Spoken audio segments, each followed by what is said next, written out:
4వ అధ్యాయం 8వ వచనం.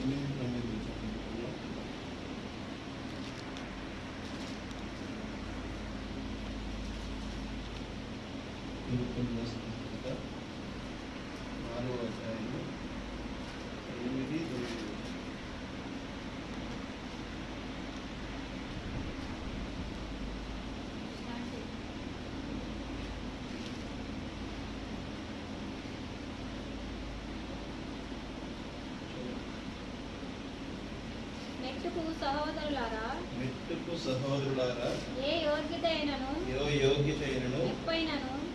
మెప్పైనను ఉండిన ఎడల ఏవి సత్యమైనవు, ఏవి మాన్యమైనవు, ఏవి న్యాయమైనవు, ఏవి పవిత్రమైనవు, ఏవి రమ్యమైనవు, ఏవి ఖ్యాతి గలవు, వాటి మీద ధ్యానం ఉంచుకొనుడి. మరియు మీరు నా వలన ఏవి నేర్చుకుని అంగీకరించుతారో, నా ఎందున్నట్టుగా ఏవి వింటిరో, ఏవి చూచుతురో అట్టి వాటిని చేయుడని అప్పుడు సమాధానకర్తయగు దేవుడు మీకు తోడేయుడు.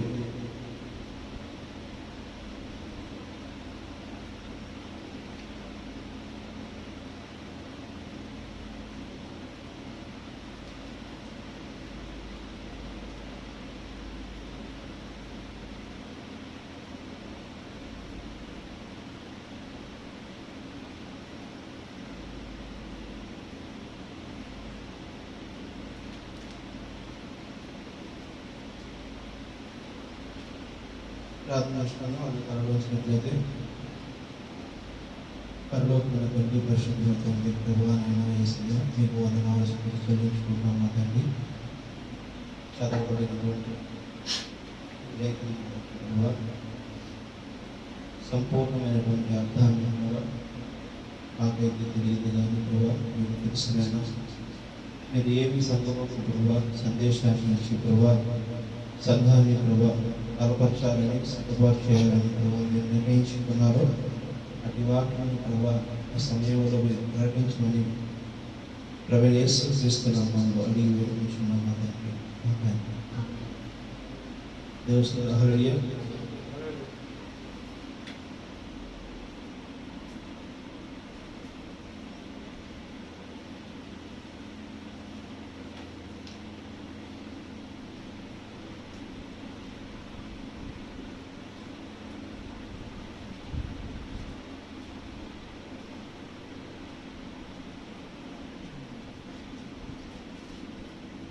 గడిచిన వారం వాక్యము అందరూ చూసుకున్నారా? దేవస్థాన హల్లెలూయా. గడిచిన ఏ మెసేజ్ చెప్తున్నామో ఆ మెసేజ్ని ఒకసారి మందిరానికి వచ్చేటప్పుడు లేదా శనివారం రోజు ఒకసారి మళ్ళీ గుర్తు చేసుకుంటే దాన్ని బట్టి మనం మాట్లాడుకునేటప్పుడు ఆ వాక్యం ఏం చదువుతున్నామో ఏంటో తెలుస్తుంది. అయితే ప్రతిరోజు ప్రార్థన చేసుకుంటున్నాం. ఎంతమంది ప్రతిరోజు వ్యక్తిగత ప్రార్థన, కుటుంబ ప్రార్థన కలిగి ఉన్నారు? ఎంతమంది వ్యక్తిగత ప్రార్థన, కుటుంబ ప్రార్థన కలిగి ఉన్నారో చేతి పెట్టండి. వ్యక్తిగత ప్రార్థనలో కొడుతున్నారు లేరా? కుటుంబ ప్రార్థన, వ్యక్తిగత కుటుంబ ప్రార్థన కలిగి ఉన్నారా? ఈ ప్రవీణ యేసుక్రీస్తు సంఘంలో మనం మాట్లాడేది అబద్ధం మాట్లాడుకోవాలి, నిజాలు మాట్లాడాలి. కుటుంబ ప్రార్థన కలిగి ఉన్నారా? కుటుంబం అంటే ఏంటి? చేస్తారు కుటుంబ ప్రార్థన మీరు? చేశారు? అదే పోయిన వారం నుంచి ఈ వారం మీరు బాగా అబద్ధం చెప్తా ఉన్నారు. అబద్ధాన్ని నిజం చేద్దామని చెప్పేసానని మీరు అనుకుంటా ఉన్నారు. మీకు నేనేం చెప్పాను? వాక్యం పట్ల నమ్మకము, విశ్వాసము లేకపోతే రాకుండా ఎవరిని బలవంతం చేసేది కాదు. ఇది ప్రభువైన యేసు క్రీస్తుకి, ప్రభువైన యేసు క్రీస్తు వారసులు అని నమ్మిన వారికి మాత్రమే సువార్త. ఆమేన్. ఎవరిని బలవంతం చేసేది కాదు, ఎవరు మోసం చేయదు. దయచేసి చెప్తున్నాను, ఇది అంతిమ దినాలు. ఇది చాలామంది చాలా ఏళ్ళ దశాబ్దాల నుంచి చెప్తున్నారు, మనం అంతిమ దినాల్లో ఉన్నామని. కానీ ఈరోజు ఆ పరిస్థితి కాదు. అంతిమ దినాలంటే ఎండ్ ఆఫ్ డే. ఏ క్షణము బాంబు పడిందో కూడా తెలియనటువంటి పరిస్థితిలో ఈరోజు ఉన్నాం. అది మీరు నమ్ముతున్నారా? ఏ క్షణము మన మీద బాంబు పడిందో కూడా తెలియదు. నిన్న లెబనాన్లో ఒక వ్యక్తి జర్నలిస్ట్ అక్కడ జరుగుతున్నటువంటి విషయాలని చెప్తూ ఉన్నాడు. అనుమానించి బాంబు, ఆ బాంబు శబ్దరంగా నీటిలో బాంబు వస్తుంది, రాగానే పరిగెత్తపోయాడు. అప్పటికే బాంబు పడింది. దేవుడు కృపను సావలేదు, కానీ ఆ బాంబు పడినప్పుడు ఆ నేల మీద ఉన్నటువంటి రాళ్ళు రప్పలన్నీ పోస్ట్గా నెట్టవేయబడింది. అర్థమైందా? నెట్టవేయబడింది. అలాంటి పరిస్థితుల్లో ఉన్నాము. ఏ క్షణము బాంబు మన మీద నెత్తి మీద పడుతుందో తెలియనటువంటి పరిస్థితిలో మనం ఉన్నాం. అలాంటి పరిస్థితిలో ఉన్నప్పుడు కూడా మన బాధ్యత మనం ఎరిగి లేకపోతే, మరి మనం పరీక్షించుకోలేకపోతే ఏ స్థితిలో ఉన్నాము అనేది గుర్తు చేస్తుంది. ఎవరిని నువ్వు మోసం చేయడానికో, ఎవరిని ఉద్ధరించడానికో, ఎవరిని ఏదో గొప్పపరచడానికో మందిరానికి వస్తున్నావనంటే అది నువ్వు ఒక అబద్ధంలో ఉన్నట్టే. దోస్తుగ్రహాన్ని అర్థమవుతుందా? దేవుని నామాన్ని మహిమపరచాలి అని నువ్వు అనుకుంటున్నావో లేదో అనేది పక్కన పెడితే, ఎందుకంటే దేవుని నామాన్ని మనం మహిమపరిచేంత విశ్వాసం మన దగ్గర ఉందో లేదో మనమే పరీక్షించుకోవాలి. ఆ విషయం పక్కన పెడితే ముందు మనం సక్రంగా ఉన్నామని ఏది నువ్వు నమ్మావో ఆ నమ్మిన దాన్ని ఖచ్చితంగా మనం చెయ్యాలి. నీ ఆలోచన ఏదైతే ఉన్నదో ఆ ఆలోచన చొప్పున నువ్వు చేయాలి. దేవస్థానాలు మనం బాత్రూమ్కి వెళ్ళాలి అని అనిపించినప్పుడు నువ్వు మన బాత్రూమ్కి వెళ్తే బాత్రూమ్ వస్తుంది అనేది నువ్వు నమ్మావు కాబట్టి అక్కడ కార్యం జరుగుతుంది.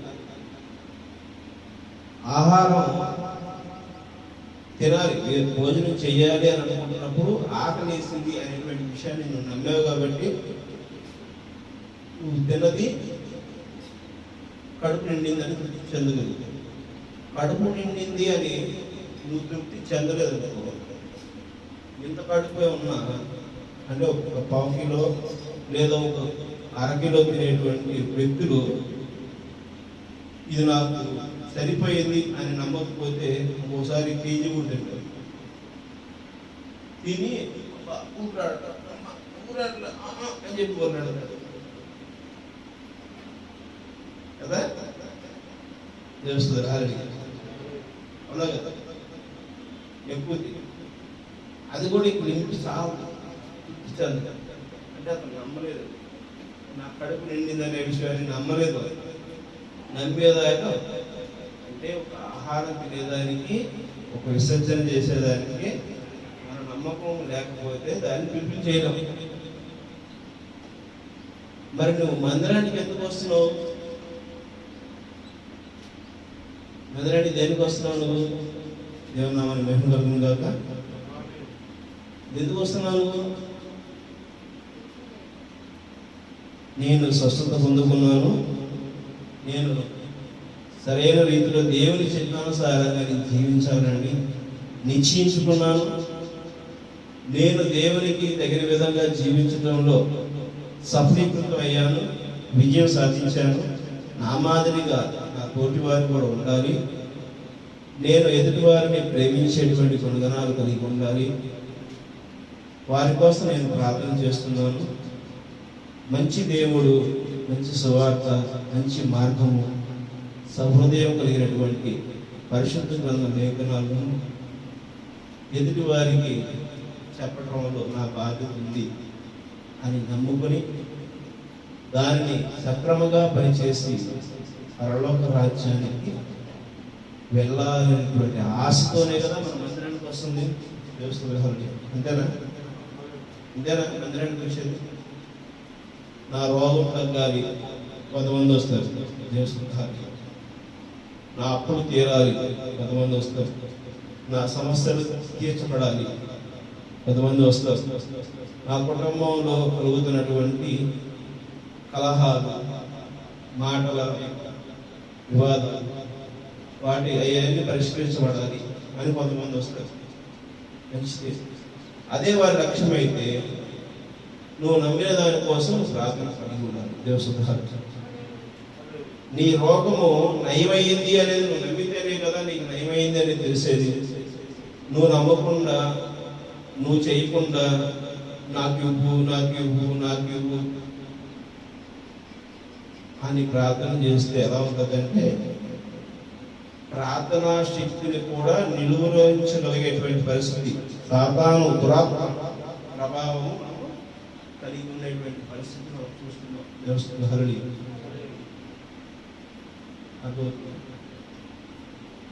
రాష్ట్రమైనది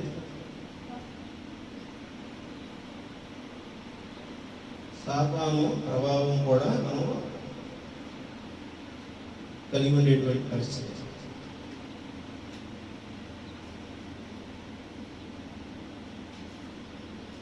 నిజంగా దేవుడిని తిరిగి మనం దేవుడితో సఖ్యత కలిగి ఉన్నాం అనేటువంటి దాంట్లో ఎంతమంది నిజమైనటువంటి మనసు కలిగి ఉన్నారు ఇక్కడ?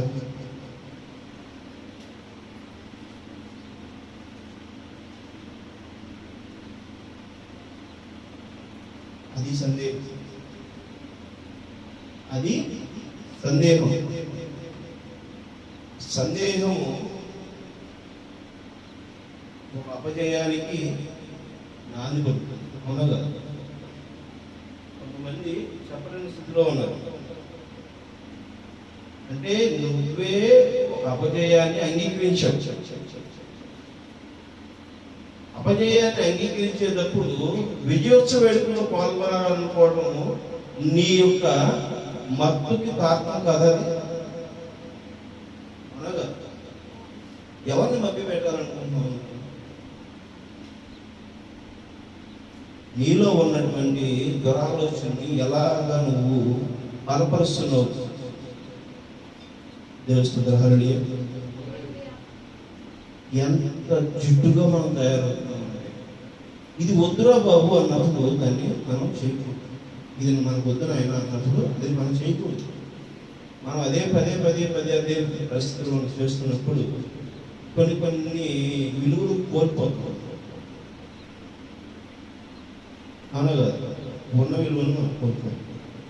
ఆ విలువలే కోల్పోతున్నాం అని అంటే అప్పుడు మనం అపజయానికి దారి తీస్తున్నాం.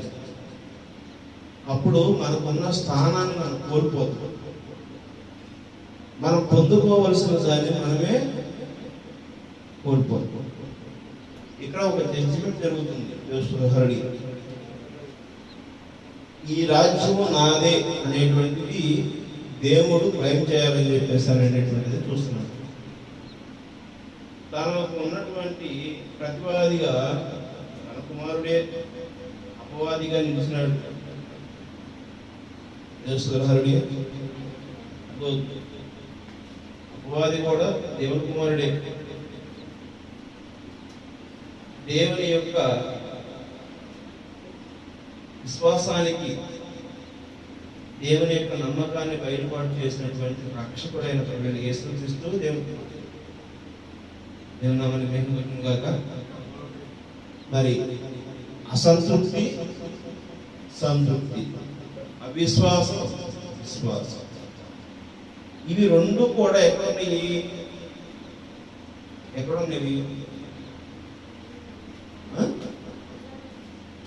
మనలోనే. ఇవి రెండు కూడా మనలోనే ఉన్నాయి. విశ్వాసం మనలోనే ఉంది, సంతృప్తి మనలోనే ఉంది, అసహనం మనలోనే ఉంది, ప్రేమ విద్వేషం మనలోనే ఉంది. ప్రతి విషయంలోనూ రెండు ఉన్నాయి. ఈ రెండింటిలోనూ మనము దేన్ని బయలుపడలేదు? నీ మంచిగా బయలుపడలేదు. ఏ మంచి, ఏ విశ్వాసం? నేను విశ్వాసిగానే ఉన్నాను, నేను మంచివాడి ఉన్నాను, నేను ఉత్తముడుగా ఉన్నాను, ఉత్తమ పురుషోత్తు, నేను నా యొక్క శ్రేష్ఠుడు లేడు. లాస్ట్ వారం మనం మాట్లాడుకునేది యోగు ఉత్తముడు అని చెప్పేసి అని చెప్పుకుంటున్నప్పుడు కూడా నువ్వు ఉత్తముడు కాదు యోగు అని నువ్వు అనుకోకు, నువ్వు నిర్ణయించుకోకు అని చెప్పేసి అనేది దేవుడు బయలుపాటు చేశాడు.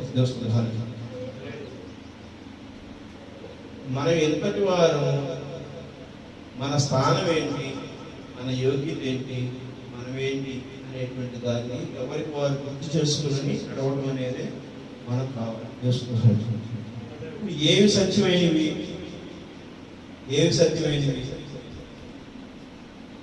దేవుని నామంలో ఆశీర్వదించబడినవి, దేవుని నామంలో రుజువుపరచబడినవి సత్యమైనవి. ఏవి మాన్యమైనవి? దేవుడు చేస్తానన్నటువంటి పనిని సకాలంలో సమృద్ధిగా నీకును నాకును చేసి చూపించినటువంటివి ఎన్నో మహత్కార్యములు, ఆశీర్వచనములు ఉన్నవి. మనం మందిరానికి వస్తున్నామనంటే మనకంటూ ఒక విజయం ఉండాలి. దేవస్థానం ఒక తలనొప్పి వచ్చినప్పుడు ప్రభువా నా తలనొప్పి వచ్చింది తగ్గించు అని చెప్పి మనం ప్రార్థన చేసినప్పుడు కనీసం తలనొప్పిని కూడా మనము నయం చేసుకోలేకపోతే మన విశ్వాసం మనకి సంపూర్ణ చేస్తుంది. అర్థవుతుంది. మొన్న నేను ఊరింట, ఆ ఊర్లో అర్ధరాత్రి కారు స్టార్ట్ అది రిపేర్ చేయడానికి అన్ని రకాల ప్రయత్నాలు చేసిన తర్వాత ఇది ఇంకా స్టార్ట్ కావద్దు అని ఆలోచన వచ్చేసి రేపు ఉదయం చూసుకుంటాం. అక్కడే స్టే చేసి అక్కడ వాళ్ళందరూ కూడా రాత్రి ఓకే నైట్కి మేము మెకానిక్ అందుబాటులో ఉంటాం కదా, సరిపోతుందే చూద్దాం అని చెప్పేసి చివరిగా ఒక ప్రయత్నం చేసాం. ఏ ప్రయత్నం ఇది?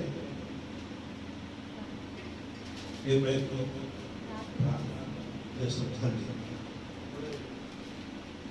దేవా నీ చిత్తం ఏదో దాన్ని నెరవేర్చు. ఆ కారు ఆ రోజు ఆగుతున్న విషయం నాకు ముందుగానే తెలుసు. నేను బయలుదేరి వెళ్ళేటప్పుడే నాకు ప్రయాణం వెళ్ళిన తర్వాత ఆగిపోయింది. అది ముందుగా నాకు తెలుసు అని అంటే అది ఖచ్చితంగా జరిగింది. దేవుడు తలంపు చేసి నాకు ఇచ్చాడు. వెళ్ళేటప్పుడు జరుపు వచ్చింది, ఆగితే వెళ్ళిన తర్వాత అసలు ఆగిపోయింది. రాలేదు. నేను ప్రార్థన చేస్తాను, ప్రభువా ఈ స్థితి నేనైతే చక్కబెట్టలేను కదా, వెళ్ళవలసిన దాన్ని మరి ప్రయాణం ఆగిపోయే పరిస్థితి వస్తుంది, మరి నీ చిత్తం నెరవేర్చు ప్రభువా.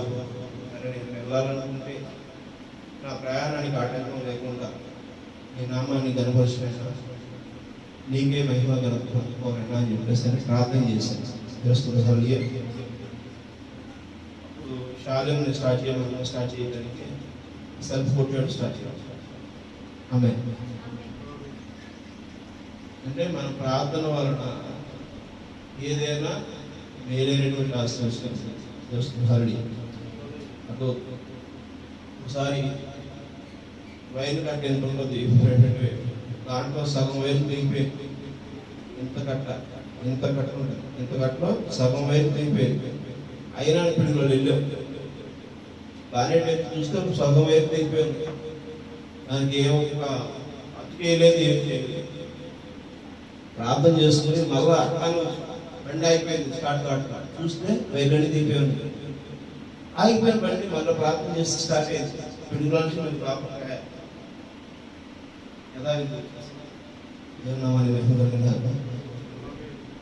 మరి దేవుని యొక్క అద్భుతాలు, దేవుని యొక్క ఆశీర్వచనాలు ఎన్నో దేవస్థానాలు.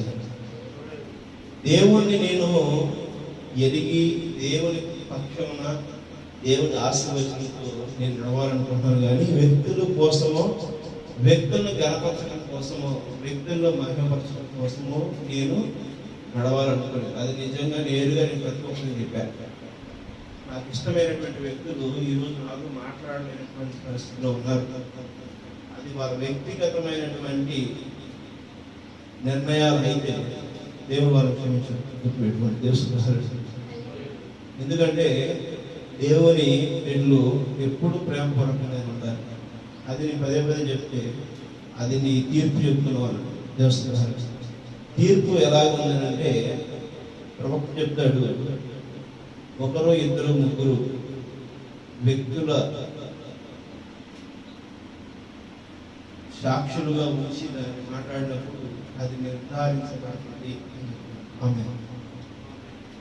అలా చెప్పినా కూడా నీవు నమ్మిందే శాశ్వతం, నేను నమ్మిందే మంచిది, నీవు నమ్మినదే అని చెప్పేసాను అనుకుంటే అది మోసం. అది ఎన్ని వాక్యాలు, ఎన్నిసార్లు బైబిల్ చదివినా, ఎన్ని మెసేజ్ వర్తమాన పుస్తకాలు చదివినా, ఎన్ని గొప్ప వచనాలను వెల్లడి చేసినా, ఎన్ని మాటలు చెప్పినా సన్నపు కొట్టువారు గుర్తుపెట్టుకుని తెలుసుకుంటారు. ఇది ఎందుకు చెప్తున్నాను అంటే ప్రతి ఒక్కరే చెప్తున్నాను. మనం ఇక్కడికి వస్తున్నాము, ఎందుకు వస్తున్నామో తెలియట్లేదు. కొంతమంది కనీసము ఎదుటి వ్యక్తి దగ్గర తప్పు చేసిన దాన్ని ఒప్పుకోలేని పరిస్థితి, దేవుడి దగ్గర సమాధానం పడలేని పరిస్థితి, దేవుడి యొక్క ప్రభురాత్రి భోజనంలో చెయ్యి వేయలేకపోతే మనస్తాపన కూడా ఎరగలేనటువంటి పరిస్థితి, శుభ్రంగా తినటం, శుభ్రంగా నిద్రపోవటం. అలాంటప్పుడు నువ్వు దేవుడి యొక్క విలువను ఏం కోరుకున్నావు? నీకు కష్టం కలిగితే కాదు, కానీ నీలో ఉన్న దేవుడు బయలుపాటు వెళ్తున్నాడు అని అంటే భయం రావాలి, వణుకు రావాలి. ఎందుకంటే మన శరీరంలో ప్రాణం వెళ్తున్నప్పుడు మనం తట్టుకోగలుగుతామా? ప్రాణానికి ఇచ్చే విలువను పరిశుద్ధాత్మ చోట్ల మనం ఈరోజు గుర్తుపెట్టుకోండి. దేవుడు ప్రాణానికి ఇచ్చే విలువ పరిశుద్ధాత్మకి ఇవ్వట్లేదు. మనలో పరిశుద్ధాత్మ నింపబడాలి, పరిశుద్ధాత్మ కింద మనం నడపబడాలి, వాక్యంతో మనం జీవించాలి. వాక్యం ఏం చెబుతుందో దానికి మనం కలిగి జీవించగలగాలి. వాక్యం ఒక మారు చెప్పింది అని అంటే దాన్ని యాస్టీస్గా చేసేటువంటి పరిస్థితుల్లో మనం నిలవాలి. ఎందుకనంటే మీకు ప్రతిసారి హెచ్చరిస్తూనే వస్తున్నాను. ఇంకా హెచ్చరించే దినాలు లేవు. గుర్తుపెట్టుకోండి, నేర్చుకోవాల్సినవి చాలా ఉన్నవి. ఏబిసిడీలోనే మీ హెచ్చరికలు మీరు పిలిచివేస్తున్నారు. దేవుడు అంటే ఏంటి అనేది పిలిచివేస్తున్నారు. గుర్తుపెట్టుకోండి, మీకు ఇంకా మీకు ఏబి అనేది కూడా నేర్పించాలి అని నేను అనుకుంటున్నాను. నేను నేర్చుకోలేదు, ఇంకా ఉన్నాయి. దేవుడు మనం నడుస్తున్న కొద్దీ ఆ త్రోవలో మనం నడవాలి. కానీ మనం నడవకుండా అక్కడే కూర్చుని సంవత్సరాలు మనము బురదలో బొర్లాడుతున్న పందుల్లాగే ఉంటే, అక్కడెక్కడే ఉంటే మన క్రమంలో ఉండలేదు. తెలుసు అదవుతుందా? మన ఆలోచనలుగానే ఉంచితే ఉపయోగం లేదు. మన ఆలోచన, దేవుడు మనకి ఇచ్చినటువంటి ఆలోచనని మనము ఎప్పుడైతే దానిని కొనసాగిస్తామో, ఎప్పుడైతే మనము ఆ ఆలోచనల వైపు అడుగులు వేస్తామో, దానిని క్రియాత్మకంగా మనం కనపరచగలుగుతాము, అప్పుడే మనము ఆ ఆలోచన ఏం చేస్తున్నట్టు ఆలోచనని నీ వెనుబట్టి మాటని నువ్వు ప్రాణం పోస్తావు. ఆమె నువ్వు నీరు పోసేవాడికి నీరు కట్టి ఫలించే స్థితికి వస్తావు. అసలు విన్న మాటని విన్నట్టుగా వదిలేస్తే ఇవాళ వచ్చాము, విన్నాము, వెళ్ళిపోయామంటే అది ప్రయోజనం లేదు. ఏవి సత్యమైనవో, ఏవి రమ్యమైనవో, ఏవి న్యాయమైనవో, ఏవి పవిత్రమైనవో, ఏవి ఖ్యాతి గలవో, ఏవి న్యాయమైనవో, ఏవి మాన్యమైనవో వాటి మీద ధ్యానం ఉంచుకుంది.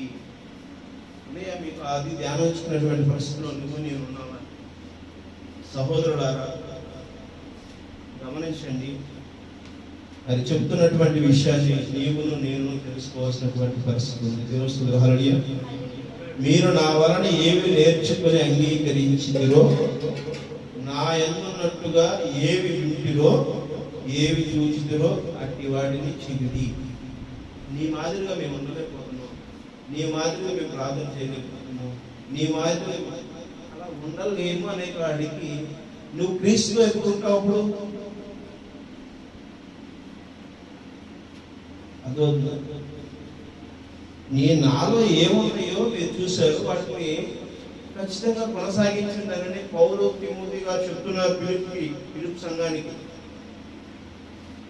ఆ రోజు ఏం చెప్పారు, ఈ రోజు అదే చెప్తున్నాడు. నాలో దేవునికి తగిన విధముగా క్రియలు ఉంటే మీరును ఆ క్రియలు కలిగి ఉండాలి. నాలో దేవునికి అనుకూలమైనటువంటి ఆలోచనలు కలిగి ఉంటే మీరును ఆ విధంగానే కలిగి ఉండాలి అని మరి ప్రవక్త పౌలు గారు నీకు నాకు హెచ్చరిస్తున్నాడు. ఆ హెచ్చరిస్తున్నటువంటి విషయాలని అప్పుడు సమాధానకర్తయ్యకు దేవుడు మీకు తోడే ఏంటంటే అది కలిగి ఉంటేనే ఆన్సర్ అనేది మీకు వస్తుంది. ఆమె సమాధానకర్తయ్య దేవుడు నీకు తోడు ఉంటాడు. అవి నువ్వు కలిగి ఉంటేనే, అవి కలిగి లేకపోతే నీవు నేను ఆ విధంగా వెళ్ళలేదు. మీకు వాస్తవంగా ఆదివారం పూట ఎలాంటి వాక్యం చెప్తున్నాను తెలుసా? నేను ఒక వాక్యం తీసి ఆ వాక్యం యొక్క వివరణ చిన్న చిన్న విషయం పాలు తాగే పిల్లల కంటే దారుణంగా చెప్తున్నాను. కానీ ఇది ఆ కాలం కాదు, గుర్తుపెట్టుకోండి దేవుని. ఇది ఆ కాలం కాదు. మీరు ఇంకా నన్ను దిగదాచాలి అనుకుంటే మంచిదే, అది మీ యొక్క నాశనానికే. గుర్తుపెట్టుకోండి. ఒళ్ళు జాగ్రత్త చేసుకుని దరి చేసుకుని మీరు పవిత్రులుగా దేవుని నామములో ఆశీర్వదించబడేటట్టు చూడండి. దేవుడు నీతో నాతో అభిషేకము పొందుటకు ఆశీర్వదించడానికి ఆయన ఆశపడుతున్నాడు. ఆయన ఆశపడుతున్న దాన్ని నువ్వు దోసుకు చేసుకుంటే రేపు కలిగేటువంటి నష్టాలు అతి భయంకరమైనటువంటి పరిస్థితి. అర్థమవుతుందా? ఇంట్లో సరుకులన్నీ ఉండొచ్చు, గ్యాస్ లేక వండుకోలేని పరిస్థితులు చాలా మంది ఉన్నారు. జేబులో డబ్బులు ఫుల్గా ఉండొచ్చు, బ్యాంక్ బ్యాలెన్స్ ఉండొచ్చు, కానీ కలిగే పరిస్థితి లేదు. ఈరోజు ఆయిల్ రిఫైనరీ పేషెంట్స్ మీద బాంబులు వేస్తే అవన్నీ డిస్ట్రాయిడ్. అవి నిర్మించాలంటే మళ్ళీ ఆయిల్ రిఫైనరీలో ఆ ఆయిల్ ఉత్పత్తి చేయడానికి ఆ యంత్రాలు మరలా తయారు చేయాలంటే 5 నుంచి 10-15 సంవత్సరాలు పట్టేటువంటి సమయం పడుతున్నారు. అంటే ఒక గ్యాస్ బాగి పాడైపోతే మళ్ళా దాన్ని రూపొందించడానికి పునరుద్ధరించడానికి 5-10 సంవత్సరాలు ఒక్క బాంబు వేసి మనం ఆ పరిస్థితి మనము దిగజారిపోయే పరిస్థితి తెలుస్తుంది. గ్యాస్ ధరల పరిస్థితిని మనం ఈరోజు చూస్తున్నాం. కొంతమందికి తెలియదు ఆ బాధ, ఎందుకంటే టయానికి ఉండి కంచంలో పెట్టుకుంటూ తింటూ ఉంటారు కదా, వాళ్ళకు నొప్పి తెలియదు. ఆ సిలిండర్ తీసుకురావడానికి ఎన్ని బాధలు పడేవాడు పడతాడు, అతనికి తెలియదు అన్నమాట. తెలియదు కాబట్టి ఇట్లా కూర్చుంటాం మనం.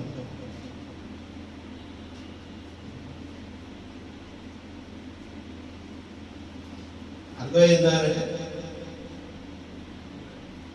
పండపల్లి బొమ్మలు ఊపుతా ఉంటాం, దగ్గర అలా ఊపుతా ఉంటాం.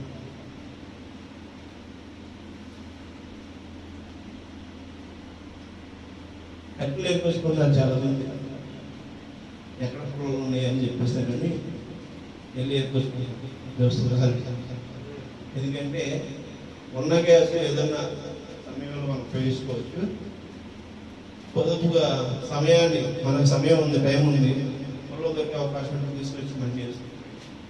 చాలా మంది ఇప్పుడు మండులు కట్టుకునే పరిస్థితి ఏర్పడింది. గతంలో మాకు పొలంలో మండులు కట్టుకుంది చేస్తుంది ఆల్రెడీ. అలా మండు కట్టుకోవాల్సిన పరిస్థితి ఏర్పడింది. అలా మండిని కట్టుకొని మరి మండిని మనం దాచిపెట్టుకొని పిల్లలని రేపు ఉపయోగించుకోవాల్సినటువంటి పరిస్థితి మనం ఈరోజు చూస్తున్నాం. దేవస్థానం అలాంటి పరిస్థితి మనకి రాబోతుంది. ఏదైనా మనం జాగ్రత్త చేసుకోవాలి. ఈరోజు గ్యాస్ లేదైతే ఇంటర్నెట్ బంద్ అవుతుందంట. ఇంటర్నెట్ బంద్ అయితే ఏమవుతుంది తెలుసా? ఇంటర్నెట్ బంద్ అయితే ఏమవుతుంది? కమ్యూనికేషన్స్ కట్ అవుతుంది. యూట్యూబ్ ఆగిపోయింది. ఇంటర్నెట్ బంద్ అయితే ఆ యూట్యూబ్ ఆగిపోయింది, సీరియల్స్ ఆగిపోతాయి, ఫోన్లు ఆగిపోతాయి, మాట్లాడుకోవడం, ఫోన్ పేలు ఆగిపోతాయి, వాట్సాప్లో ఆగిపోతాయి, ఇన్స్టాగ్రామ్లో ఆగిపోతాయి, టెలిగ్రామ్లో అయిపోద్ది. నా బ్యాంక్ ఇప్పుడు ఎవరికి వారు బ్యాంక్ అకౌంట్లో డబ్బులు అనుకుంటారు. బ్యాంక్ అంతా నా అకౌంట్లో డబ్బులు ఉన్నాయి, అక్కడ ఇంటర్నెట్ పని చేయండి. నీ బ్యాంక్ అకౌంట్లో డబ్బులు ఎంతో నాకు తెలియదు కదండి. సర్వర్ రావట్లేదు. సర్వర్ వస్తుంది రేపు రా, ఎల్లుండి రా, ఓ 10 రోజులు లాగా. ఈలోపు నీ దగ్గర డబ్బులు లేవు, ఏం కొనగలుగుతావు నువ్వు? ఎవరు నోరు వేస్తారా?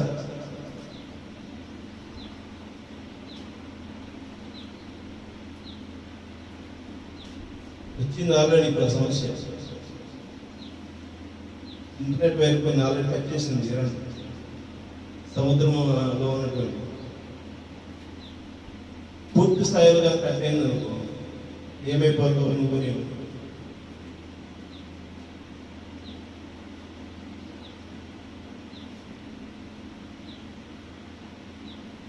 ఇంట్లో మనకు వచ్చిన సమస్య ఏంటంటే మనం ఏ స్థితిలో ఉన్నామో ఈ రోజు తెలుసుకునేటువంటి పరిస్థితి. కరోనా వచ్చింది, తెలిసింది, నొప్పి పుట్టింది, జ్వరం వచ్చింది, కళ్ళు మంటలు వచ్చింది, తలనొప్పి వచ్చింది, ఊపిరాడలేనటువంటి పరిస్థితి వచ్చింది. ఇవన్నీ మనకు తెలిసి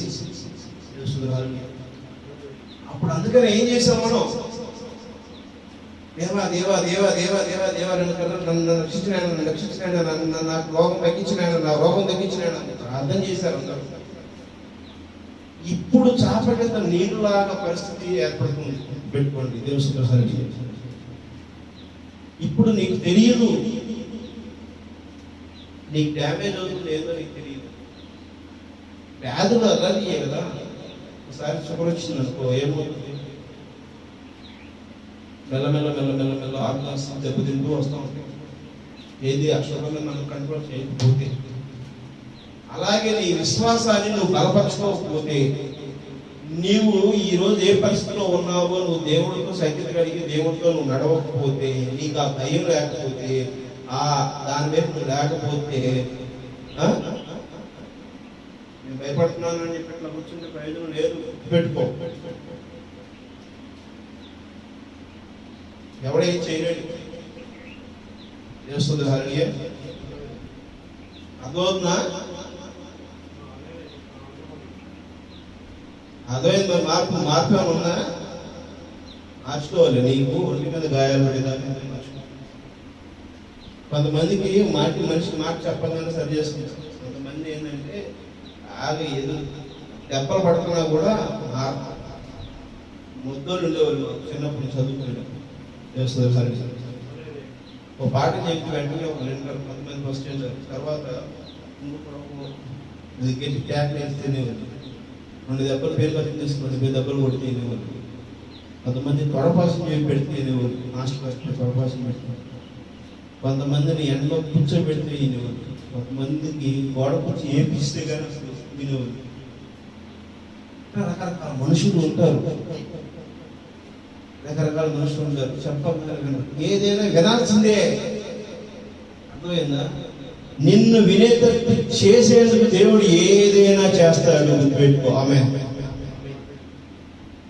నువ్వు ఎంత తీవ్రంగా నువ్వు చేసినా చేయవలసిన దాన్ని చేయాల్సిందే.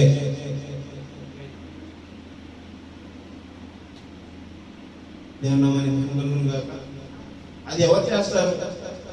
నీవు చనిపోయావు, నీ పిల్లలు చేయాల్సింది, నీ మనవళ్ళు చేయాల్సింది, నీ ముది మనవళ్ళు చేయాల్సింది. కొమ్ములు ఎరగదీయడానికి దేవుడు తన రాజ్యాన్ని స్థాపించడం కోసం దేవుడు ఎల్లగా చేస్తూనే ఉంటాడు. గుర్తుపెట్టుకోండి. ఆమె నీవు నేను ఏదో ఇష్టానుసారంగా ఉంటే ప్రయోజనం లేదు. విశ్వాసం అవిశ్వాసం, సందేహం, ప్రేమ, నిరీక్షణ,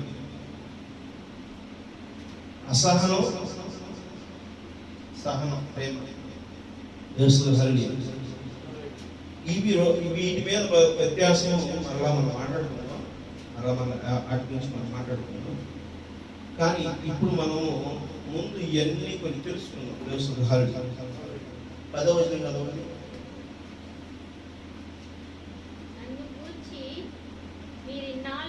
నన్ను గూర్చి మీరు ఇన్నాళ్ళకు మరలా యోచన చేయసాగతరని ప్రభునందు మిక్కిలి సంతోషించి తిని. ఏంటంటే నన్ను గూర్చి వచ్చిందా మీకు ఆలోచన? నేను చెప్పినటువంటి విషయాలన్నీ విన్నారా? చేద్దామని మనసు కనిపించిందా? శబాష్ శబాష్ శబాష్ శబాష్ శబాష్ శబాష్. నన్ను గూర్చి మీరు ఎన్నాళ్ళకు మరలా ఆలోచన చేస్తున్నారు. మరలా అంట. మరలా అంటే ఆల్రెడీ ఒకసారి ఆయన గురించి ఆలోచన కలిగినటువంటి స్థితిలో మనం ఉన్నాం. కోల్పోయాం మనం. ఆయన రాజ్యం ఏంటో మనకి తెలుసు, కానీ దాన్ని కోల్పోయాం. ఆయన ప్రేమ ఏంటో మనకు తెలుసు, మనం కోల్పోయాం.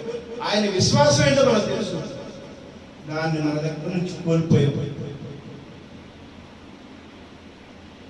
ఆయన ఈ విషయాల్లో ఏవి ఖ్యాతైనవో మనకు తెలుసు, అది మనం కోల్పోయాం. మన దగ్గర నుంచి కోల్పోయాం. ఆ ఖ్యాతైన లక్షణాలు మన దగ్గర లేవు.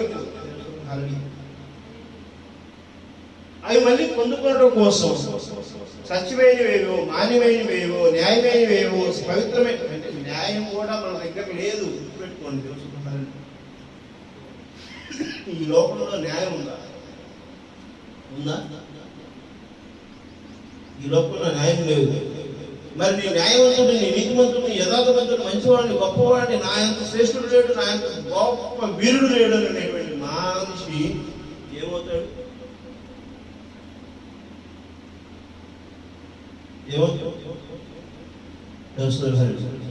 పోయిన వారం అదే. అందుకని యోగుని హెచ్చరించాడు. ఆమె నీవెవరు అనుకుంటున్నావు? అందుకని ఎప్పటికప్పుడు ప్రభువా నాకు ఇచ్చిన ఈ స్థితి, నాకు ఇచ్చిన ఈ ఆశీర్వాదం, నాకు ఇచ్చిన ఈ గొప్ప రమ్యమైనటువంటి ఈ యొక్క జీవితాన్ని నీకు వందనాలు. విన్నదయా నీ జీవితంలో ఇవి అడుగుతున్నావా, ఎట్లన్నా ప్రాధాన్యపడుతున్నావా, మొక్కుతున్నావా, దేవుడి దగ్గర ఆరాధిస్తున్నావా, ఆయన దగ్గర మొరపెడుతున్నావా? నువ్వు గొప్పవాడివేనయ్యా, నీతివంతుడివేనైనా, ఇది నీకు ఇచ్చిన దేవుడి పట్ల నీ విశ్వాసాన్ని ఎక్కడ చేస్తున్నావు? నేను గొప్పవాడిని, నేను గొప్పవాడిని, నీ గొప్పవాడిని. నువ్వు గొప్పవాడిగా నీకు దేవుడు ఇచ్చిన ఆశీర్వచనాన్ని నువ్వు కృతజ్ఞత చెప్తున్నావా? ఆయన గొప్పవాడు లేడు, ఆయన నీతిమంతుడు లేడు, ఆయన యథార్థవంతుడు లేడు, నేను ఎవరనుకున్నావు? నీకు ఈ స్థితి ఇచ్చాడు దేవుడు. నువ్వు ఆ మాట అనేటువంటి సమయంలో నీలో, నీ శరీరంలో ప్రాణం దేవుడు ఇచ్చాడు. పెట్టుకో. ఆమె ఆ మాట అనేటప్పుడు కూడా దేవుడు నీకు ఆ ప్రాణం ఇచ్చాడు.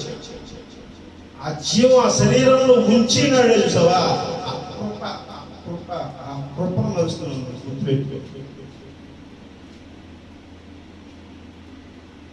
ఎవరి ముందు నువ్వు గర్వపోతున్నావు? దేవుడా నువ్వు అన్నప్పుడు దేవుడి దగ్గర సరసర కాకుండా అర్థమవుతుందా? సంసారం ఇమ్మానీయులో సంసారం నువ్వు ఇమానీయులా సాంశరావా నువ్వు?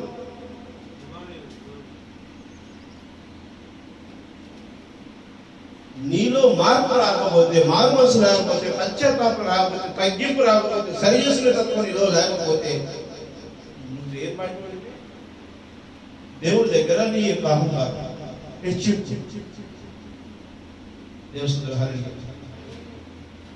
మీరు ఏ చిన్న చేసేసి కానీ ఆ విషయంలో మీరు ఆలోచన చేసి ఉన్నారే కానీ తగిన సమయము దొరకపోయిను.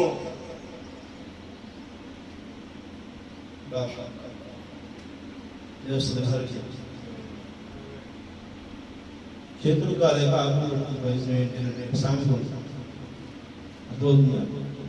తలుపులు మూసేసిన తర్వాత ప్రభువా ప్రభువా ప్రభువా ప్రభువా అని పెద్ద కుమారుడిని వేడుకుంటే ఆ బుద్ధి లేని కన్యకలకి తలుపు తెరవబడిందా?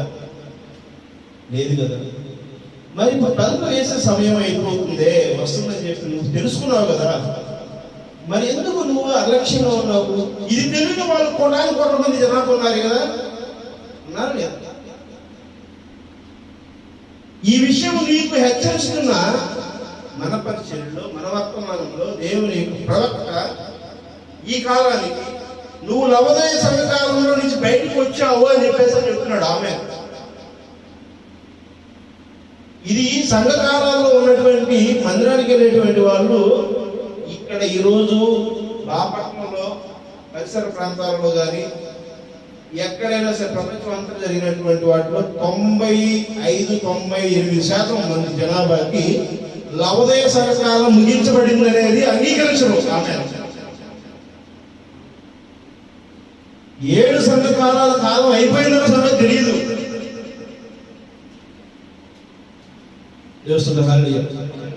సంఘం బయట ఉన్నావు నువ్వు, గుర్తుపెట్టుకో. ఆమె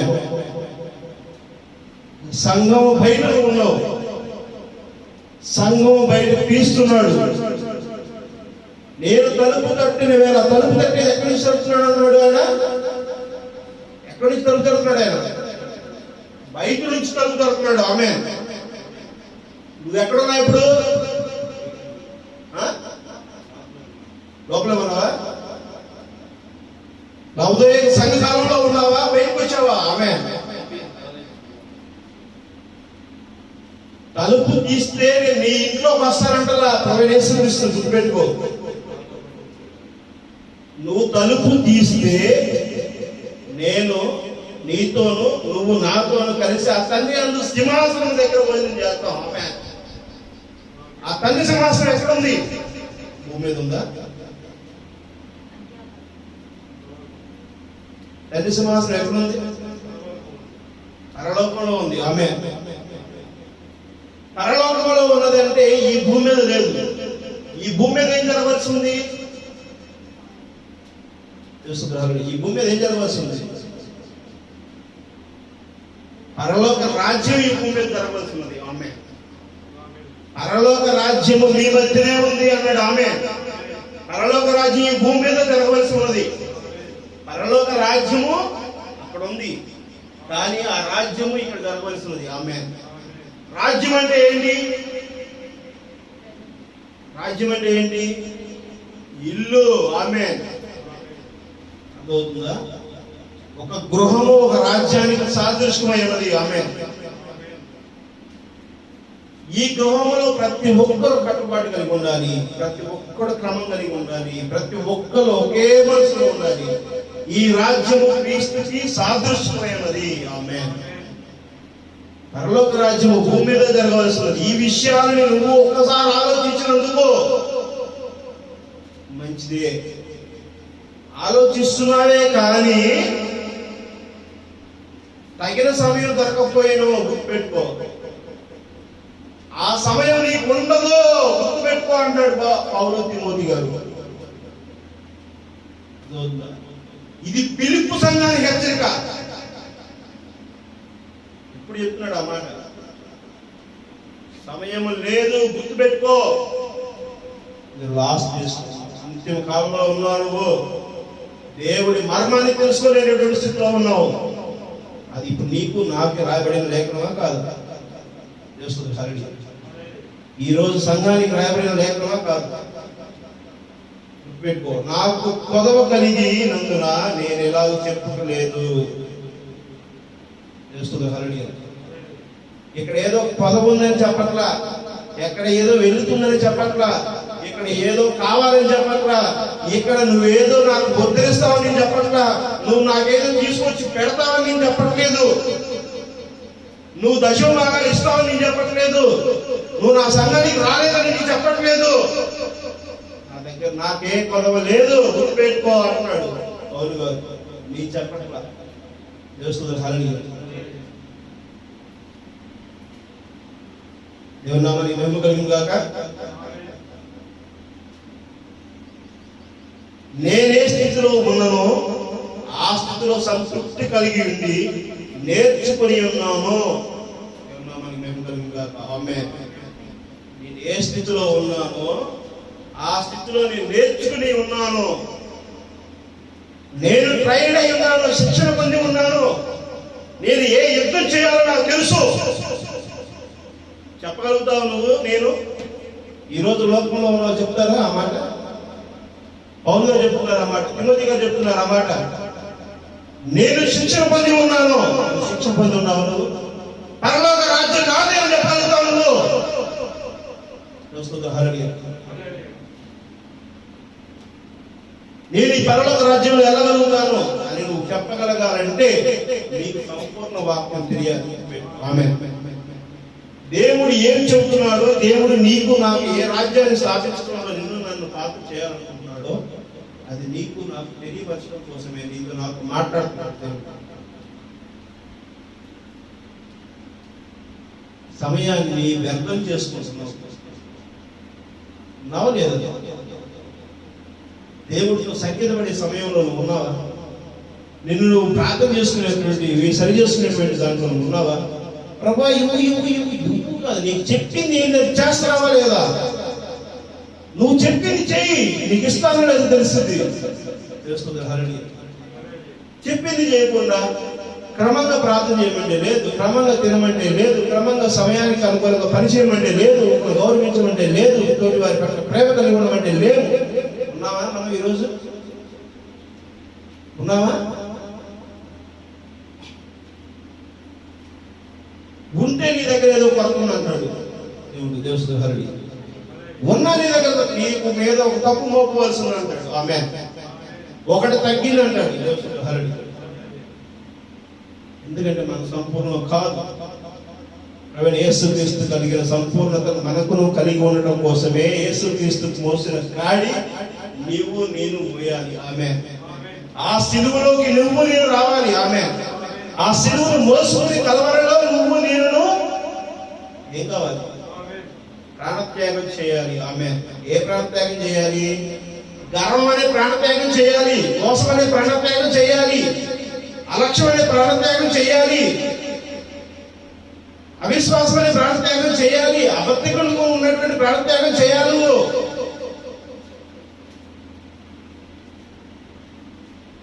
నిన్ను నువ్వు సరి చేసుకోకుండా, నిన్ను నువ్వు అర్పించుకోకుండా, నువ్వు దేవుని తగిన విధంగా నిన్ను నువ్వు చెప్పుకోకుండా, సరైన రీతిలో నువ్వు నిలబడకుండా నీ రోగము తగ్గుతుంది అనేది నువ్వు ముందు గమనించాలి కదా. నువ్వు నమ్మకుండా, నువ్వు విశ్వసించకుండా నా రోగం తగ్గించు, నాకు అది తగ్గించు, తగ్గిపోయింది ఆమేన్ అని నువ్వు నమ్మినప్పుడు అది స్వస్థత చూస్తావు. నువ్వు చూడాలని కోరుకున్నప్పుడు, నువ్వు కోరుకుంటే నీకు దేవుడు నీకు ఇస్తాడు కదా. నువ్వు నమ్మితే నీకు దేవుడు ఇస్తాడు కదా. నువ్వు నమ్మకుండా, నువ్వు కోరుకోకుండా, అవిశ్వాసంతోనే, అసంతృప్తితోనే, బలహీనతలతోనే నువ్వు దేవుడైనా నువ్వు బలహీనతగా ఉన్నానని చెప్పి రుజుపరుస్తూ బలమేమని చెప్పాను అడిగితే ఎలా ఇస్తాడు దేవుడు? హల్లెలూయా. దీన స్థితిలో ఉండి నెరుగుదును, సంపన్న స్థితిలో ఉండును నేను ఎరుగుదును. ప్రతి విషయంలో అన్ని కార్యములను కడుపు నిండి ఉండును, ఆకలి కలిగి ఉండును, సమృద్ధి కలిగి ఉండును, లేమిలో ఉండుటను నేర్చుకుని ఉన్నాను. డబ్బు ఉన్నవాడిగా ఉన్న విషయాన్ని పౌలుగా చూశారు, డబ్బు లేకుండా ఉన్నదాన్ని చూశారు, ఆకలి కలిగి ఉండటాన్ని చూశాడు, కడుపు నిండా తిని రాజభోగాలు అనిపించడానికి దేవుడు చూశాడు. ఆమేన్. కంటి నిండా నిద్రపోయేదాన్ని చూశాడు, నిద్ర లేకుండా రాత్రులు గడిపిన దాన్ని చూశాడు. కష్టము తెలుసు, బాధ తెలుసు, సుఖము తెలుసు, సంతోషము తెలుసు. నేను అన్నీ చూశానంటాడు తెలుస్తుంది హరి. నన్ను బలపరచవాని అందే నేను సమస్తము చేయగలను. ఆయనను నా శ్రమలో మీరు పాలు పంచుకున్నది మంచి పని. నా శ్రమలో మీరు పాలు పంచుకున్నది మంచి పని. ఫిలిప్పీయులారా, సువార్త నేను బోధింపను ఆరంభించి మాసిదోనియలోను నుండి వచ్చినప్పుడు ఇచ్చు విషయంలోను పుచ్చుకుని విషయంలోను మీరు తప్ప మరి ఏ సంఘపు వారును నాతో పోలిన పాలివారు కాలేదని మీకు తెలుస్తుంది. దేవుడికి ఇచ్చటంలోను తీసుకునటంలోను మీకు దేవుడికి ఉన్న సఖ్యత ఏ స్థితిలో ఉన్నదనే దాన్ని దేవుడు నన్ను ప్రశ్నిస్తున్నాడు, అడుగుతున్నాడు. పౌలు అంటున్నాడు, ఫిలిప్పీయులు మీరు నాకు ఇచ్చిన దాంట్లో తీసుకుంటున్నాను, మీరు నాతో ఉన్నదాన్ని నేను దేనితో పోల్చట్లేదు. ఆమె ఏ దేనికి సరిపాటి కాదు అంటున్నాడు. ఎవరికి ఇచ్చే విలువ ఆయన ఇచ్చాడు. ఆమె ఎవరికి ఇచ్చే స్థితి వాళ్ళకి ఇచ్చాడు, ఎవరికి ఇచ్చే యోగ్యత వాళ్ళకి ఇచ్చాడు, ఎవరికి ఇచ్చే స్థానం వాళ్ళకి ఇచ్చాడు, ఎవరిని మహిమపరచవలసినది ఆయన మహిమపరచడానికి ఆశీర్వదించాడు. నిండుకుండా ఆయన దగ్గర ఉంది. నువ్వు ఎంత చేదోడు తీసుకుంటావో అది నువ్వు తీసుకుంటావు. ఆయన దగ్గర ఉన్న నీటి జలబుక్క ఎప్పటికీ ఆరిపోయేది కాదు, ఎప్పటికీ పదవగలిగేది కాదు, ఎప్పటికీ దాన్ని నిలువరించేటువంటి పరిస్థితి కాదు. అలాంటి ఉత్తమమైనది ఆయన దప్పికున్న వారికి తృప్తిపరిచే దేవుడే ఉన్నాడు, కష్టమైన వారిని తృప్తిపరిచే దేవుడే ఉన్నాడు. నేను ఆ విధమైనటువంటి స్థితికి రావాలనేటువంటిది దేవుడు నీతో నాతో మాట్లాడుతున్నాడు. తెలుస్తుంది హల్లెలూయా. ఆయన నా శ్రమలో మీరు పాల్పంచుకునే మంచిదని ఫిలిప్పీయుల సువార్త నేను బోధింప ఆరంభించిన మాసిదోనియలో వచ్చినప్పుడు ఇంచుమించులోను పుచ్చుకునే విషయంలోను మీరు తప్ప మరి ఏ సంఘపు వారు నాతో పాలివారు కాలేదని మీకు తెలియదు. ఏలాయనగా దశలోనికులకు కూడా మీరు మాటి మాటికి నా అవసరం తీర్చుటకు సహాయం చేసింది. ఆయన్ని కూడా దేవుడు మరి పౌలు గారు కనపరుస్తున్నాడు.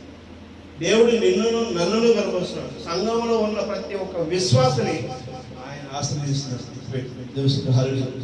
ప్రతి ఒక్కరితో మాట్లాడుతున్నాడు. ఒకరు గొప్ప, వీళ్ళ గొప్ప, వాళ్ళ గొప్ప, వీళ్ళు గొప్ప అని చెప్పి నీ దగ్గర మాట్లాడట్లేదు, నేను కించపరచట్లేదు.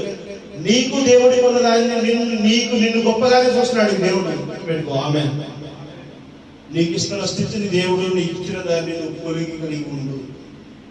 నువ్వు సమృద్ధిగా ఉంటావా, అసంతృప్తిగా ఉంటావా, తక్కువగా ఉంటావా, హెచ్చింపడి ఎదుర్కొంటావా, నువ్వు కాంతి విస్తరింపజేసే స్థితికి వస్తావా, లేదా నిన్ను నువ్వు సరి చేసుకోవడం కోసం సమయం వ్యర్థం చేసుకుంటావా, దేవుడు పని చేయడం కోసం నువ్వు సమృద్ధిగా నిలబడాలనుకుంటున్నావా, నువ్వు ఆ బలాన్ని పొందుకునే నా యొక్క పరిచర్ని నేను ఇంకా బలంగా ముందుకు వెళ్ళాలి, నాకు కలిగినటువంటి దాన్ని నా యొక్క స్నేహితులు, మిత్రులు, మరి నా శత్రువులకు కూడా నేను దేవుని వాక్యాన్ని ప్రకటించాలి, వాళ్ళు ఆశీర్వదించబడాలి అనేటువంటి దాంట్లో వాక్యం అంటే ఏంటి?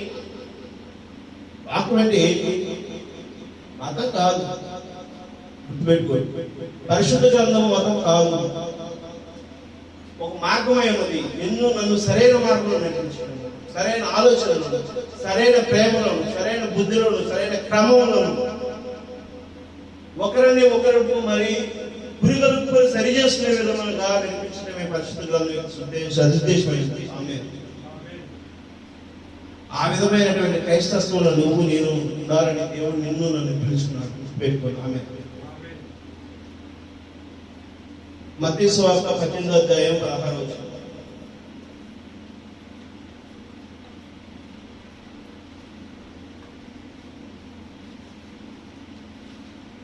మత్తయి సువార్త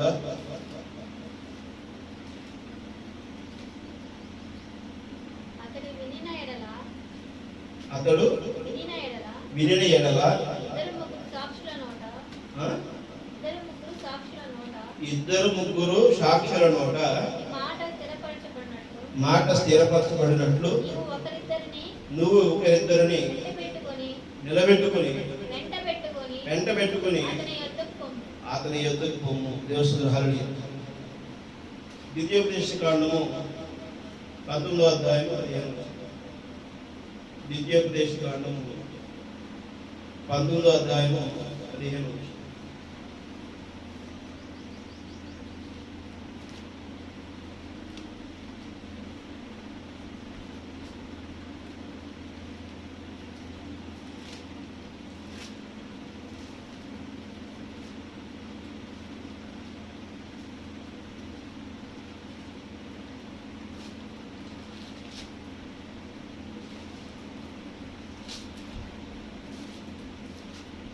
ద్వితీయోపదేశ కాండము 19వ అధ్యాయము.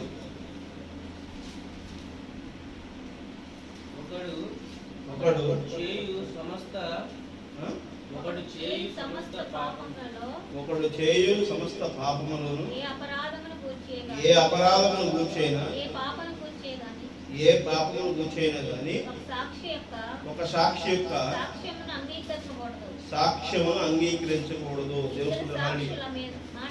ఒక విషయాన్ని ఎప్పుడు కూడా ఒకే దాంతో మనం అంగీకరించకూడదంట. ఒకరు చెప్పినటువంటి విషయాన్ని ఎప్పుడు మనం నిర్ణయించి దాన్ని తీర్పు చెప్పడానికి ఏ మాత్రం యోగ్యత లేదు.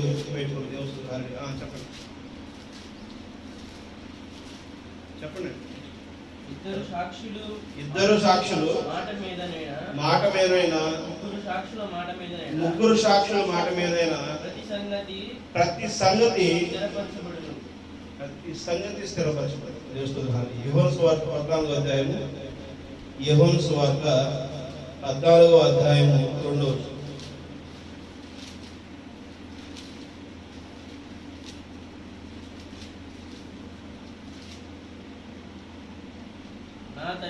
నా తండ్రి ఇంకా అనేక నివాసములు కలవు, లేని ఎడల మీతో చెప్పుదు, మీకు స్థలం సిద్ధపరచు వెళ్ళుచున్నాను.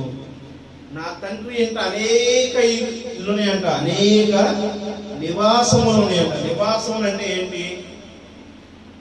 దేవుడు ఇలా చెప్పే కదా, ప్రతి ఇల్లు ఒక రాజ్యాన్ని సాధించిపోయాను. దేవుడు హరుడి దేవుని రాజ్యములో ప్రతి ఒక్కరికి ఇల్లు ఉంది. దేవుని ప్రేమ స్వరూపంగా జీవించడం కోసం. మొదటి 2 కొరింథీయులు 13వ అధ్యాయము 2 కొరింథీయులు 13వ అధ్యాయము 1వ.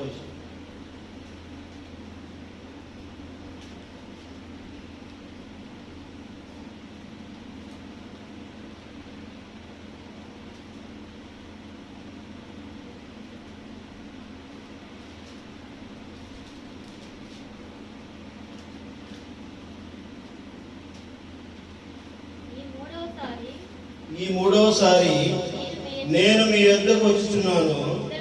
2-3 సాక్షుల నోట ప్రతి మాట స్థిరపరచబడవలెను. మీకు 2-3 వాక్యాలు మాట్లాడుతున్నాను. మరి 2-3 ప్రవక్తలు చెప్పినటువంటి విషయాలు, 2-3 సంఘాల్లో చెప్పినటువంటి విషయాలను, మరి అవన్నీ వాస్తవాలు అనేటువంటి దాన్ని మీకు రుజువుపరచబడి వాక్య లేఖనం ద్వారా మీతో నాతో దేవుడు మాట్లాడుతున్న విషయాన్ని స్థిరపరచబడుతుంది కాక. ఆమె కీర్తనలు 127వ అధ్యాయము 1. కీర్తనలు 127వ అధ్యాయము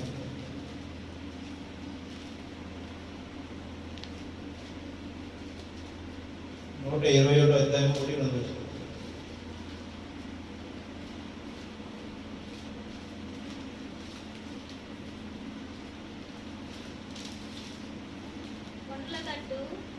కొండల తట్టు నా కన్నులెత్తుచున్నాను, నాకు సహాయం ఎక్కడి నుండి వచ్చును? యెహోవా వలననే నాకు సహాయం కలుగును. ఆయన భూమి ఆకాశములు సృజించిన వాడు. దేవుడు కొంతమంది అనుకుంటాడు, దేవుని ఈ యొక్క భూమిని ఏర్పాటు చేయడానికి, ఈ ఆకాశాన్ని ఏర్పాటు చేయడానికి మెటీరియల్స్ కూర్చోడు ఎట్లా చేశారు తెలుసుకుంటారు. కొంతమంది అనుకుంటూ ఉంటారు, ఈ మెటీరియల్స్ ఎక్కడ తీసుకొచ్చాడు. ఆయన మాట చొప్పిన ఇది కలిగింది. ఆ విషయాన్ని నువ్వు నేను గుర్తు చేసుకో. యెహోవా వలనే నాకు సహాయం కలుగును, ఆయన భూమి ఆకాశములు సృజించును. ఆయన మాట్లాడిన మాట చొప్పునే కలిగింది, ఈ భూమే కలిగింది, ఆకాశమే కలిగింది. నువ్వు ప్రార్థన చేస్తే ఆ స్వస్థత రాదని, ఆయన మాట నీలో లేదా? ఆయన శక్తి నీలో లేదా? ఆయన వారసుడు నువ్వు కాదా?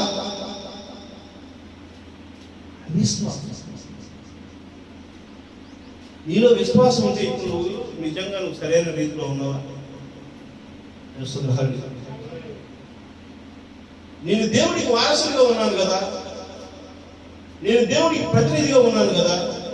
అబద్ధాలు ఆడకూడదు, కుంటపనులు చేయకూడదు, అలచనగా ఉండకూడదు, లేదా కోపాలను నేను ప్రదర్శించకూడదు, మరి నా యొక్క మాటలను నేను దుస్తుగా మాట్లాడకూడదు, దుర్భాష ఆడకూడదు అనేటువంటి దాన్ని ఎవరు సరి చేసుకోవాలి? నీవు నేను సరి చేసుకోవాలి. ఈ విషయంలో నేను కూడా సరి చేసుకోవాల్సిన వాడిగా ఉన్నానని ఈ సమయంలో మీ అందరి ముందు కూడా తెలియవస్తుంది. నీవు సరి చేసుకోవాల్సిన వాడిగా ఉన్నావు కాబట్టి ఖచ్చితంగా దేవునికి సాదృశ్యమైన జీవితంలో ఉండటం బాధ్యత ఎవరిది అంటే నీదే, నాదే. ఎవరికి ఎందుకు వారు రారు? నీలో దేవుడు ఉన్నాడు అనే దాన్ని నువ్వు కనపరచబడాలి. నువ్వు ఎంజాయ్ చెయ్యి. దేవుడిని వెనక్కి చేసే విధంగా చేయి. నువ్వు చేసే సంతోషమైన పనులు, అగారి పనుల వలన నీలో ఉన్న దేవుడు కనుమరుగయ్యే పరిస్థితి నువ్వు తీసుకురావు. నీ క్రియల చొప్పున దేవుడు నీలో కనపరచబడతాడు. నీ దేవుడిని నువ్వు కనపరచబడలేకపోతే, నీ దేవుడికి నువ్వు సాక్షిగా నిలబడకపోతే ఎవరొచ్చి చేస్తారా? ఎవరొచ్చి చేస్తారు? నీ పని నువ్వు చేయకపోతే ఎవరొచ్చి చేస్తారు? నీ యొక్క విశ్వాసాన్ని నువ్వు ప్రకటించకపోతే నీ అవిశ్వాసాన్ని ఎవరి రూపం ఆపుతాడు? చెప్పండి. నీలో ఉన్న అవిశ్వాసాన్ని ఎవరు రూపమాపుతారు? నువ్వు కదా, నువ్వే కదా రూపమాపాల్సింది. నీలో అన్యాయాన్ని నువ్వు కదా తీసివేయాల్సింది. నీలో ఉన్న కోపాన్ని తీసివేయాల్సింది నువ్వు కదా. నీలో ఉన్నటువంటి గొప్ప రమ్యమైనటువంటి విషయాలు బయట తీసుకురావాల్సింది నువ్వు కదా. ఖ్యాతి కలిగిన విషయాలు ఎవరు తీసుకుని పెడతారు? నువ్వు చేసే పనులు బట్టే కదా నీకు ఖ్యాతి తీసుకొచ్చేది. అవునా కదా? నువ్వు చేసేటువంటి గొప్ప పనులు అంటే కదా నీకు గొప్ప పేరు ప్రఖ్యాతులు వచ్చేది. నువ్వు చేయాలి కదా, నువ్వే కదా చేయాల్సింది. ఎవరు చేయాలి? నన్ను దేవుడు ప్రేరేపించి ఆశీర్వదించి నువ్వు సరైన మార్గంలో నడువు, నువ్వు దేవునికి తగిన విధంగా ఉండు, దేవుడిని నీలో కనపరిచేటంలో ఉండు, దేవుని మహిమపరిచేటువంటి స్థితిలో నువ్వు ఉన్నావు. నేను గొప్పని కాదు, నాకు ఈ దేవుడు ఇచ్చిన ఈ స్థితి దేవుడి చిత్త ప్రకారం అనేటువంటి దాన్ని నువ్వు ఎప్పుడైతే ప్రార్థనాపూర్వకంగా తగ్గించుకుని సరి చేసుకునేటువంటి స్థితి నీకు నాకు ఉంటుందో అప్పుడు నీలో దేవుడు మహిమపరచబడతాడు. ఆమె ఆ ఘనత మహిమ ఆయనకి దక్కాల్సింది, కానీ నీకు నాకు కాదు. గుర్తుపెట్టుకో. నీ శరీరానికి, నీ పేరుకి, నా పేరుకి, నా శరీరానికి కాదు. గుర్తుపెట్టుకో. దేవుడు గొప్పవాడు. ఆంతరంగంలో ఉన్నటువంటి దేవుడు, అదృశ్యంలో ఉన్న దేవుడు, రూపము లేని దేవుడు నీలో నాలో కనపరచబడటం కోసము నిన్ను నన్ను ఏర్పరచుకున్నాడు. గుర్తుపెట్టుకోండి. దేవుడు హల్లెలూయా. నీకు ఖ్యాతినిచ్చింది, నాకు ఖ్యాతినిచ్చింది, నీకు ఇచ్చినటువంటి గొప్ప ఆశీర్వచనం, నాకు ఇచ్చిన గొప్ప ఆశీర్వచనం దేవుని నామాన్ని మహిమపరచడానికి. ఆమె నేను చేశానని చెప్పుకోవడానికి కాదు. గుర్తుపెట్టు. దేవనామానికి మహిమ కలుగును గాక. ఎంతమందికి ఈ వాక్యం అర్థమైంది?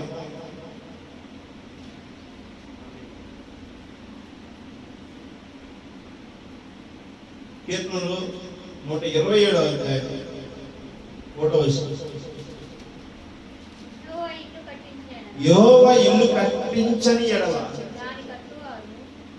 దానిని కట్టు వారి ప్రయాసము వ్యర్థమే. ఆయన ఆశీర్వచనం ఇవ్వకపోతే నువ్వు ఎంత ఇల్లు కట్టాలనుకున్నా, ఎంత నువ్వు రాజ్యాన్ని స్థాపించాలన్నా, ఎంత నువ్వు సంఘాన్ని బలపరచాలన్నా, నువ్వేది చేయాలన్నా అది వ్యర్థమే.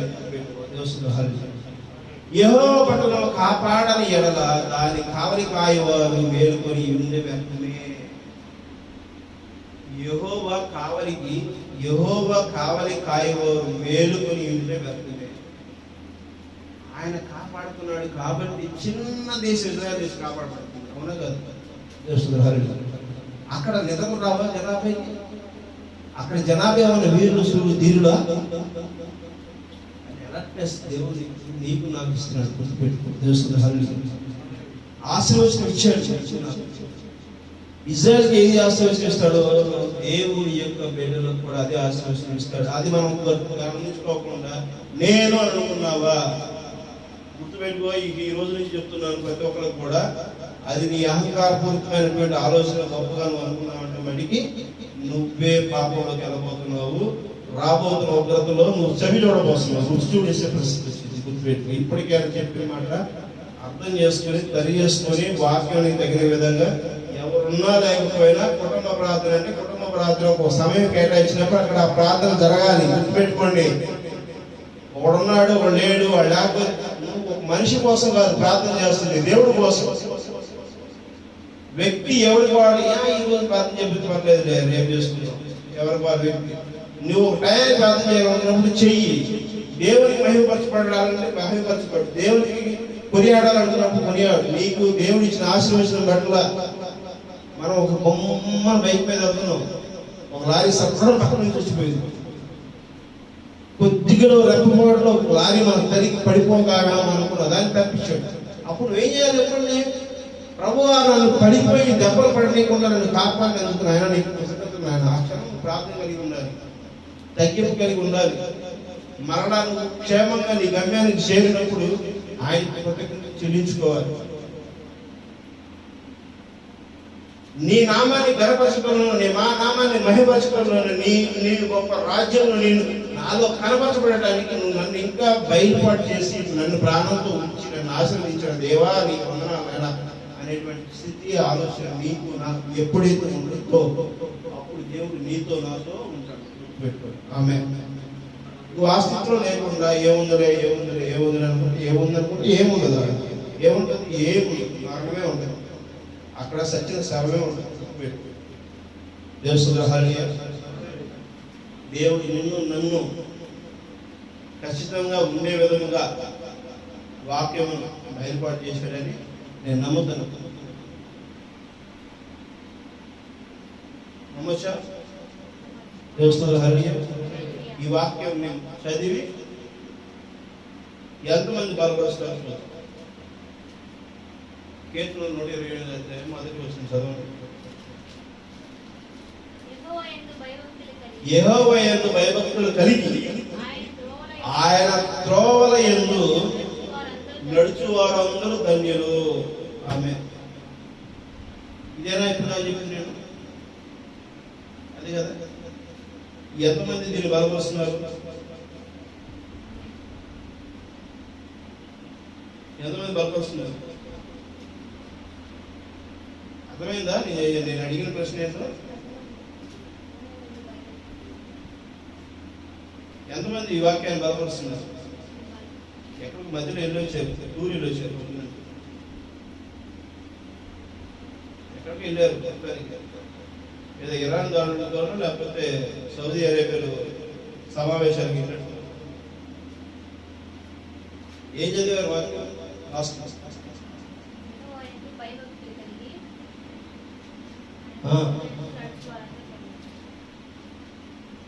ఇది నమ్ముతున్న వారు ఎవరు? ఎంతమంది ఉన్నారు ఇక్కడ?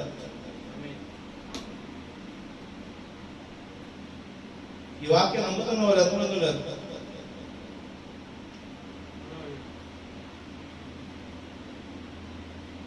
ఇక్కడే ఇందాక నుంచి మనం చెప్పుకున్నాం ఏంటది? ఈ విషయాన్ని చెప్పిన విషయాన్ని బలపరచడానికి 2, 3, 4 తీసుకెళ్ళి సాక్ష్యం చెప్పాలి. 2, 3 సాక్ష్యం చెప్పాలి. నేను 3 సార్లు అడిగాను. 3 సార్లు ఎవరు బలపరిచారో వాళ్ళు దానికి స్థిరపరచబడ్డారు. 3 సార్లు కూడా ఒక్కసారి కూడా చేయొచ్చు. గొప్ప వీరు ఉన్నారు. అంతే. ఈ చెవితో వింటాం, ఈ చెవితో వదిలేస్తాం. నవ్వుకునే రోజులు చాలా ఉన్నాయి. నవ్వుకునే రోజులు చాలా ఉన్నాయి. అది బాగా నవ్వు.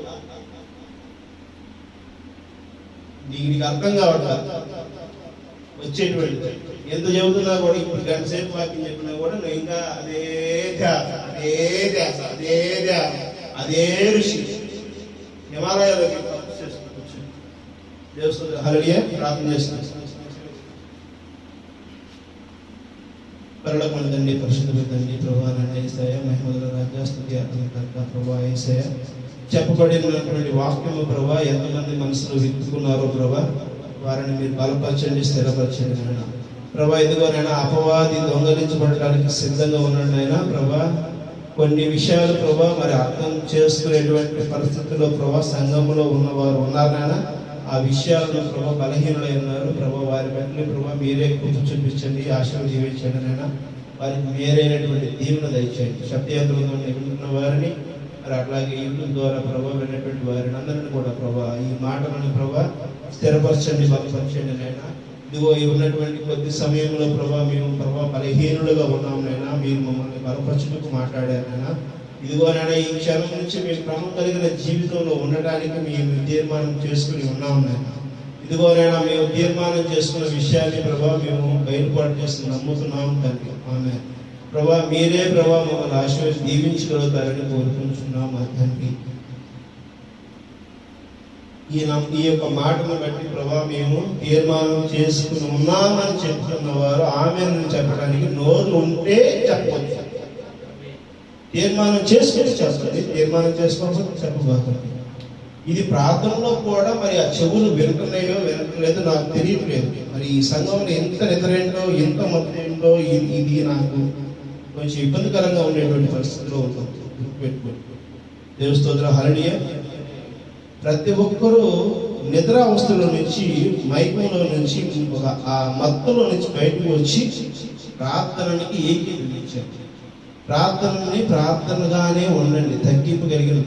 ఎప్పుడు వెళ్ళిపోదామా మరి ఆ యొక్క పంజరంలో, ఆ యొక్క భూమి మధ్యలో మనం ఏదో అణిచివేయబడినటువంటి పాతాళంలో బంధించబడ్డాం అనేటువంటి ఫీలింగ్లో మనం ఉంటే ఈ వాక్యము మీది కాదు. ఎవరైతే రక్షింపబడిన వారు ఉన్నారో వారికి మాత్రమే ఈ కాలపు వర్తమానమైనది. ఆ వర్తమానం మేము గ్రహించిన వారిగా ఉన్నామని మేము నమ్ముతున్నాం నాయన. ప్రభా అది గ్రహించలేనటువంటి మనసు ఆలోచనలు ఉన్నటువంటి వారిని ఎవరైనా ఉంటే క్షమించి దీవించగలుగుతారని కోరుకుంటూ యేసు క్రీస్తు నామములో అడిగి వేడుకుంటున్నాం.